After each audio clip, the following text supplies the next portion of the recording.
അപ്പം മാമന്ന് പണി കഴിഞ്ഞ് വരുമ്പോഴേ കുറച്ച് കൊത്തിറച്ചി കൊടുക്കുന്നുണ്ടായിരുന്നിട്ട് അതൊക്കെ കഴുകി വൃത്തിയാക്കിയതിന് ശേഷം അതിലേക്ക് മുളകും പൊടിയും മല്ലിപ്പൊടിയും മഞ്ഞൾപ്പൊടിയും കുറച്ച് ഉലുവയും ഉപ്പൊക്കെ ഇട്ടിട്ട് നന്നായിട്ട് മസാല കൂട്ടി കൊടുത്തിട്ടോ. പിന്നെ അതിലേക്ക് 2 ടീസ്പൂൺ വെള്ളം ഒഴിച്ചിട്ട് നമ്മളത് വേവിച്ചെടുത്തിട്ടോ.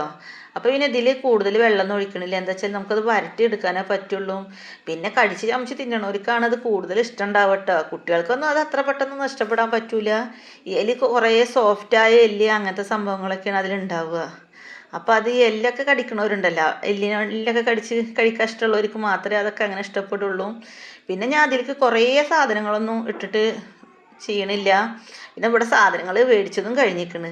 അപ്പോൾ എന്ത് ചെയ്തു, ഒരു ചെറിയൊരു സവാളയും കുറച്ച് പെരിഞ്ചീരകം കുറച്ച് വെളുത്തുള്ളി ഇഞ്ചി ചതച്ചിട്ടിട്ട് അത് നല്ലോണം റോസ്റ്റാക്കി എടുത്ത് അതിൽ വെള്ളമൊന്നും ഇല്ലാണ്ട് നല്ല വറ്റിച്ചെടുത്ത് പിന്നെ അതിലേക്ക് കുറച്ച് എരിവിന് വേണ്ടിയിട്ട് നമ്മുടെ കുരുമുളക് പൊടി ഇട്ട്.